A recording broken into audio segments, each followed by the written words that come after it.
greenhouse ini dia nggak ada lebah, karena buah itu jadinya jadi pentil jadi buah itu karena serangga kan. Karena di greenhouse tertutup, jadi adalah bahasa polinasi, perkawinan bantuan. Jadi antara bunga putih betina sama bunga jantan, itu namanya polinasi. Karena melon ini apalagi pas pembungaan, pas pembuahan itu cuaca yang kadang-kadang kita susah prediksi. Kalau cuacanya mendung ataupun hujan terus, itu pembuahan polinasi itu jarang deh.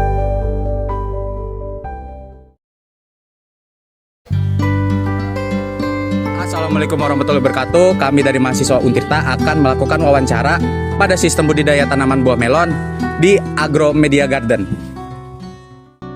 Assalamualaikum warahmatullahi wabarakatuh. Selamat pagi Bapak. Waalaikumsalam, selamat pagi juga ya. Perkenalkan, saya Siti Fadila dan rekan saya Alif. Kami mahasiswa dari Untirta ingin mewawancari Bapak mengenai pembudidayaan melon di greenhouse Agromedia Garden ini. Nah, sebelumnya boleh Bapak perkenalkan namanya dan berapa lama Bapak membidangi di greenhouse ini? Jadi saya pribadi nama Rahmat Hidayat. Kalau di bidang melon itu dari 2007.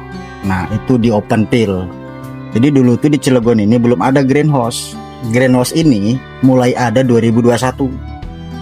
Kenapa pindah ke greenhouse? Dari perkembangan open field itu kan lahan terbuka. Nah, jadi lebih ke hidroponiknya. Jadi awal-awal tuh belum ada greenhouse itu, adanya greenhouse sayuran. Nah, jadi 2021 ini ada pindah ke greenhouse melon. Jadi kalau bicara memang itu udah lama kalau di melon. Cuma sekarang udah model terbaru, varian terbaru, misalkan dari bibit juga premium semua. Kalau dulu kan kita masih pakai bibit lokal. Kalau sekarang tuh dari Vietnam, Thailand, Korea.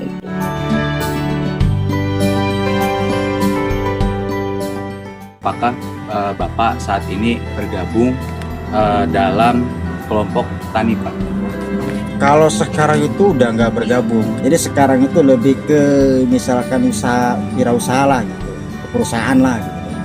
Jadi kalau dulu ke Almarkas, sekarang ke Agromedia. Jadi bukan ke gabung, tapi lebih ke ngabdi ke perusahaan. Oke, jadi bisakah Bapak buat ngejelasin tahapan-tahapan pembudidayaan melon di greenhouse ini? Oke. Jadi untuk tahapannya yang tadi sudah ditanyakan itu misalkan mulai dari awal sampai panen. Nah, jadi untuk tahapannya yang pertama itu steril gedung. Steril gedung itu kita bersihkan dulu, spray dulu menggunakan alkohol. Yang kedua itu kita siapkan bibit selama 12 hari. Artinya bibit itu kita rendam, kita tunggu sampai dia timbul keluar kan, ada daun dua baru kita tanam. Tahapan berikutnya itu masa tanam atau disebut HFT. Nah, kita tanam itu dari tanam sampai ke pembungaan itu biasanya 25 hari. Dalam 25 hari itu ada proses perambatan tali. Nah, karena melon itu kan sebenarnya merambat. Jadi dari bawah itu kita tali sampai ke 2,5 meter. Tujuannya supaya melon itu tegak ke atas. Karena kalau melonnya itu nggak ditali, dia buahnya kurang sempurna. Jadi tahapannya ada proses penalian rambatan melon. Nah, setelah umur 25 hari itu ada keluar bunga. Nah, bunga itu ada bahasa untuk bantuan polinasi. Karena untuk di greenhouse ini tidak ada lebah, tidak ada untuk menjadikan buah. Jadi manual polinasi namanya. Jadi pembentukan bunga jantan sama pengawasan bunga betina. Setelah polinasi itu ditunggu sampai 3 hari. Biasanya itu akan timbul buah sebesar telur ayam. Itu ada 2 yang kita polinasi, baru kita seleksi. Kalau diseleksi itu baru kita tali. Karena buah itu semuanya ditali, kalau nggak ditali dia nggak bakal keluar. Setelah proses penalian buah, itu nanti ada proses topping, namanya potong tutup daun supaya buahnya itu besar nutrisinya. Selama proses pembesaran buah, tunas-tunas yang kecil-kecil itu kita wajib dibuang. Nah, yang paling penting, buah itu adanya di posisi 9 sampai 11. Apa yang dimaksud posisi?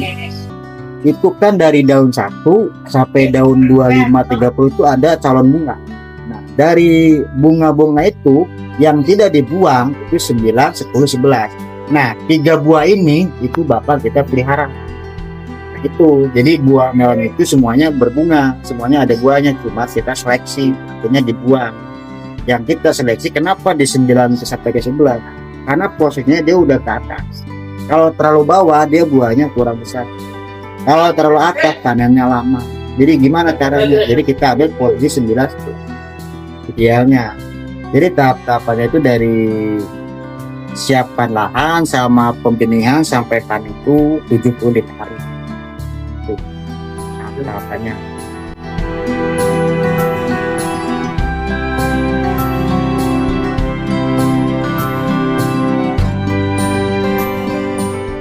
Kalau ini kan apalagi di greenhouse ya, sistemnya hidroponik.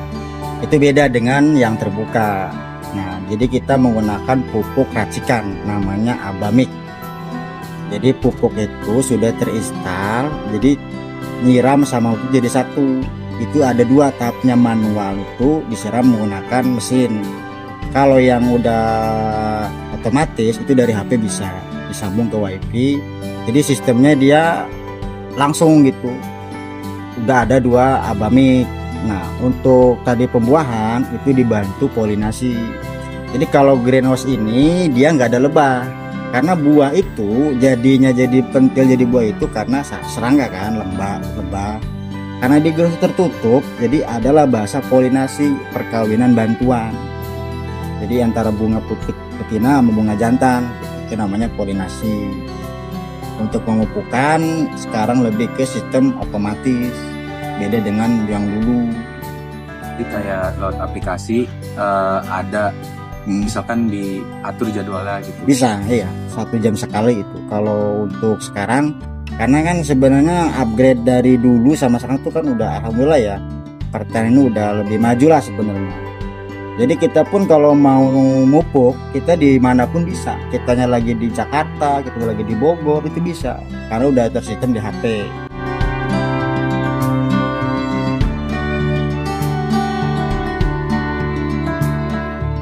Di greenhouse Agromedia Garden ini, melon varietas apa ya yang Bapak tanam dan mengapa Bapak memilih varietas tersebut? Baik, jadi kalau di greenhouse ini kan satu itu pakai gedung, pakai segala otomatis, apalagi pupuknya juga pupuk varian baru. Jadi yang kita tanam ini ada berapa jenis, mungkin yang sering aja yang saya sebutkan, yaitu pertama itu Fujisawa, itu dari Jepang, Intanon itu dari Thailand, sama Sweetnet juga dari Thailand, sama Honey, terus Golden Apple itu dari Korea. Ada lagi Sweet Hami, terus varian jadi lavender. Nah, kenapa pakai produk yang luar? Jadi sebenarnya kita pakai produk dari luar itu karena memang dari kemanisan dan juga buahnya itu udah bagus lah, udah memenuhi pasaran. Kalau kita pakai benih atau bibit dari sini itu penjualannya murah. Nah, jadi karena perbedaan itulah dari bibit, jadi kita kembangkan varian-varian dari luar. Dari manisnya dia ada tingkatannya, udah sampai ke 14-15 big kalau dihitung dari ukuran ya.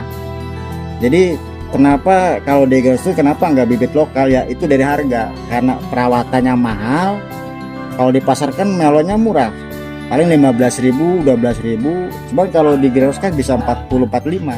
Apa mungkin di Greenhouse kita pakai bibit buat di pasar? Kan enggak. Kayak model anggur juga kan ada anggur impor, anggur luar kan, itu sebenarnya karena dari marketnya lebih menjanjikan.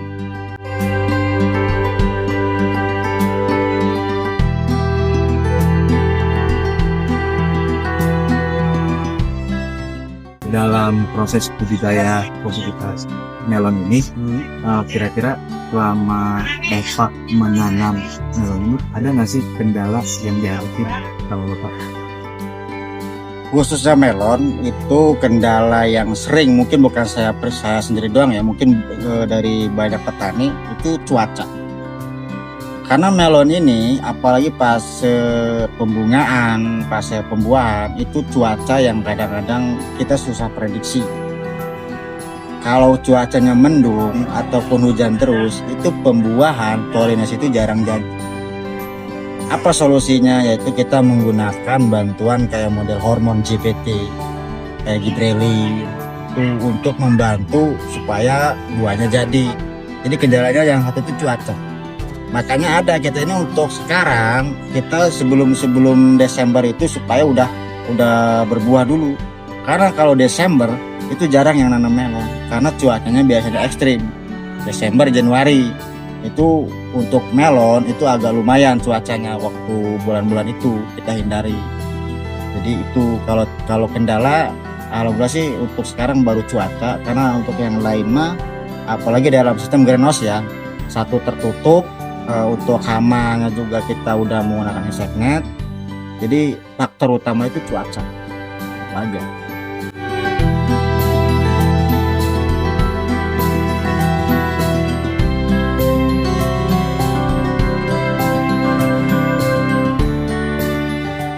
Di Agro Media Garden ini Bapak menggunakan pestisida kimia atau organik ya Bapak?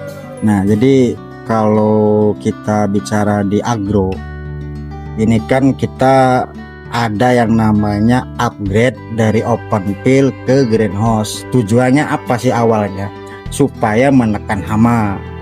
Kenapa dulu kita di open field kita sering menggunakan obat atau pestisida? Karena memang lahannya terbuka. Terbuka itu serangga itu bisa ke situ. Nah, timbullah kita menggunakan greenhouse. Yang namanya greenhouse ini kan tertutup. Dindingnya kita kasih insect net dengan lubang yang sangat kecil itu. Itu tujuannya supaya menekan hama. Nah, tapi untuk di sekarang yang kita jalani itu alhamdulillah belum ada. Paling untuk penanggulangan atau pencegahannya kita biasanya pakai spray dengan bahan kayak model jahe ataupun yang lainnya lah. Banyaklah alternatifnya sebenarnya. Cuman kadang jarang kita pakai karena untuk hama itu, untuk serangan ke melon itu gimana tempatnya. Mungkin kalau tempatnya yang greenhouse itu ada yang bolong, ada yang apa, mungkin bisa masuk. Tapi kalau rapat insya Allah sih nggak ada karena udah diantisipasi. Karena hama itu, yang namanya hama itu kan yang terlihat, bukan penyakit. Kan ada hama, ada penyakit. Kalau hama kan sesuatu yang terlihat. Jadi kita udah antisipasi dulu. Makanya upgrade dari open field ke greenhouse itu supaya menekan hama.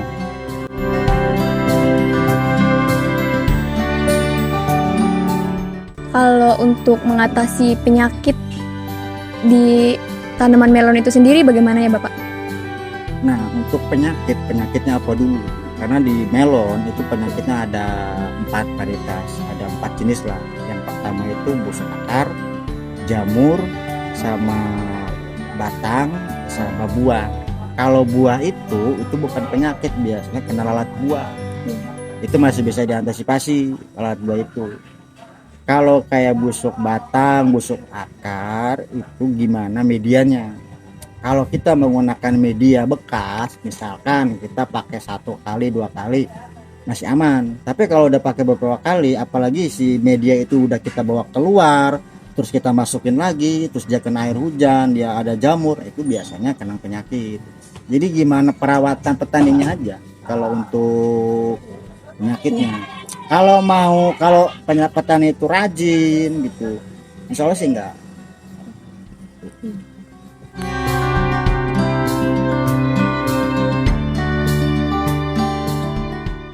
Nah, untuk hasil panen dari greenhouse ini dipasarkan kemana ya Bapak? Dan untuk kendala yang dihadapi dalam pemasaran itu apa aja ya Pak? Nah, jadi untuk hasil atau pemasaran melon di agro khususnya itu biasanya petik langsung, petik wisata. Oke. Jadi pemasarannya itu lewat IG, TikTok ataupun Facebook. Iya. Khusus untuk agro itu biasanya untuk petik wisata aja kita udah bisa estimasi 2 hari. Jadi belum dipasarkan ke pasar ataupun market. Iya. Nah, kalau bicara market atau pemasaran skala banyak, itu banyak. Di Serang ada, di Tangerang ada, di Bekasi ada, banyak kalau market. Karena sekarang ini untuk saat ini permintaan banyak, tapi tempat atau gedung greenhouse-nya kita belum ada, hanya beberapa bagian. Jadi belum bisa kita pasarkan ke luar. Nah, apa sih kendalanya? Kendalanya itu untuk sekarang itu masyarakat belum tahu. Misalkan ketika orang beli melon di pasar dengan harga 15.000, terus ketika melon dia beli ke agro harganya jauh. Misalkan di sini 45.000. Tapi mereka belum tahu kualitasnya. Iya. Tapi kalau udah tahu biasanya nggak pernah nawar lagi karena ada kualitas. Iya. Karena beda melon yang kita budidayakan itu melon jenis premium bahasanya. Jadi kayak misalkan duren musangking, duren oce. Nah ini ada melon sweetnet, melon intanon, pujisawa itu memang varietas dari luar. Jadi kendalanya untuk sekarang ini belum pada tahu, hanya beberapa bagian. Mungkin kalau di IG, kalau di TikTok itu udah banyak yang tahu. Tapi kalau di pasaran, misalkan ada ibu-ibu yang tiba-tiba, ini melon apa? Kenapa mahal banget? Apa bedanya? Kita cobain satu, kok manis banget ya? Kok beda ya melonnya? Nah, di situ. Jadi memang belum ada, misalkan kita untuk wilayah Cilegon itu mungkin masih banyak yang belum tahu untuk melon yang kita budidayakan di sini. Mungkin sebagian udah, sebagian belum.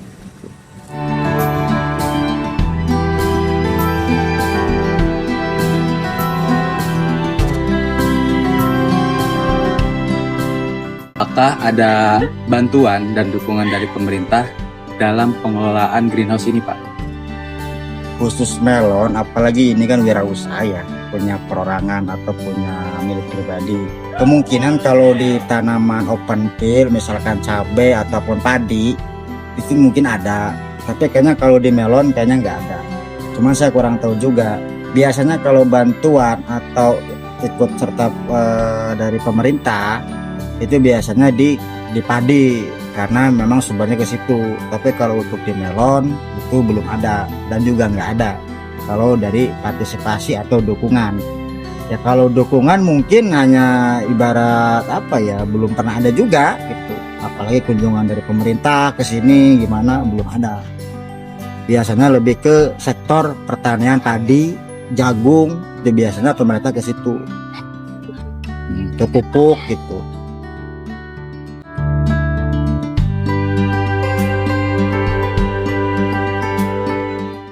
Jadi kalau bicara rata-rata artinya semuanya, seluruhnya. Jadi kita lihat dari bobot melon itu kita ada yang 2 kilo, ada yang 1,2, kita pukul rata 1,5 kilo.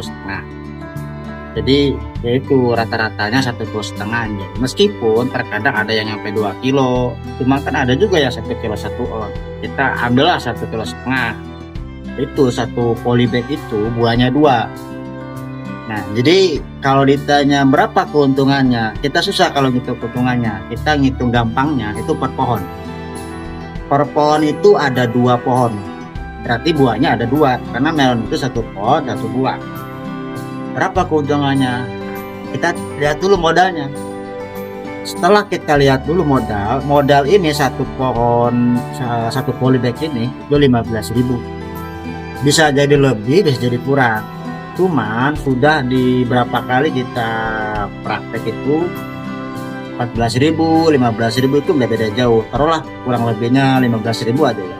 Nah, jadi 15.000 itu kan ada 2 pohon. 2 pohon itu diambil rata 3 kilo.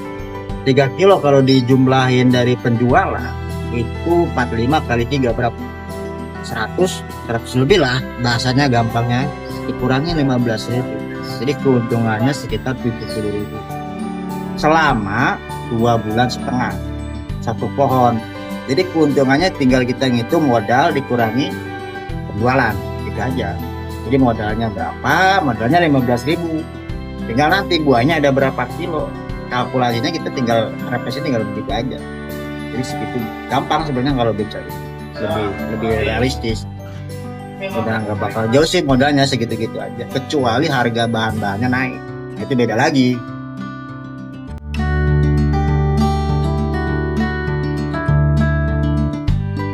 Nah, menurut Bapak, usaha greenhouse melon ini menjanjikan untuk dikembangkan oleh anak muda atau tidak?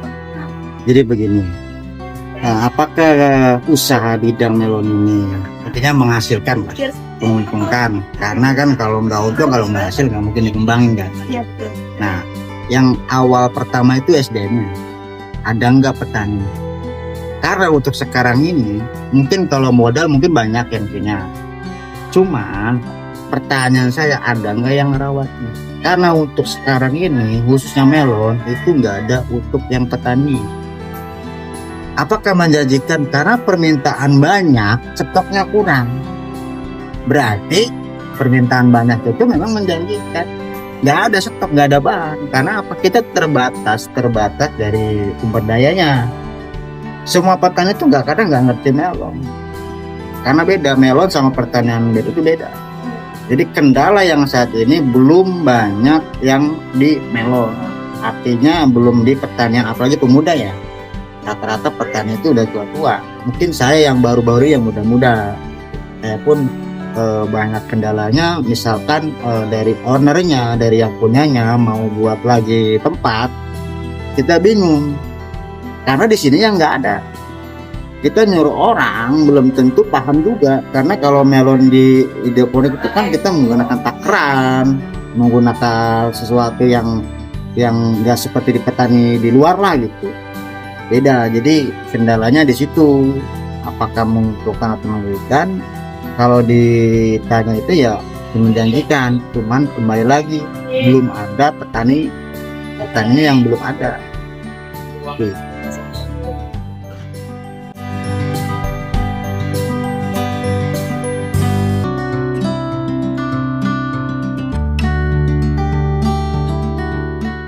Sekarang pertanyaan terakhir nih ya Pak, apa sih harapan Bapak kepada pemerintah dan perguruan tinggi terutama dalam mendukung petani melon seperti Bapak ini?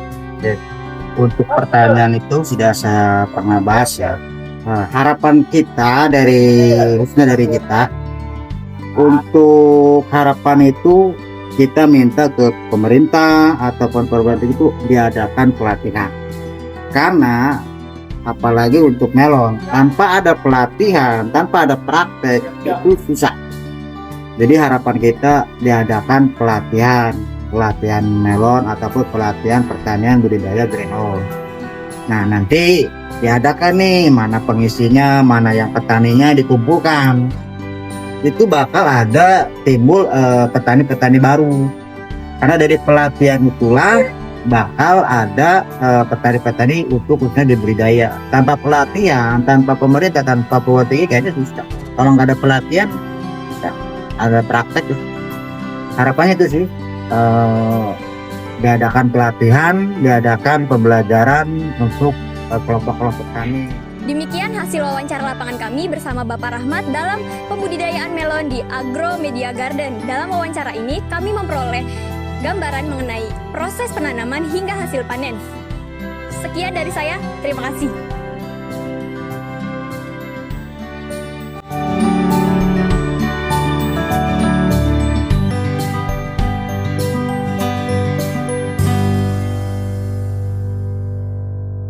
Masihkah kau mengingat di saat kita masih 17?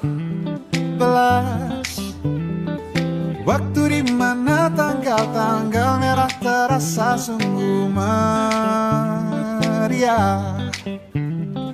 Masihkah kau ingat cobaan terberat kita matematika?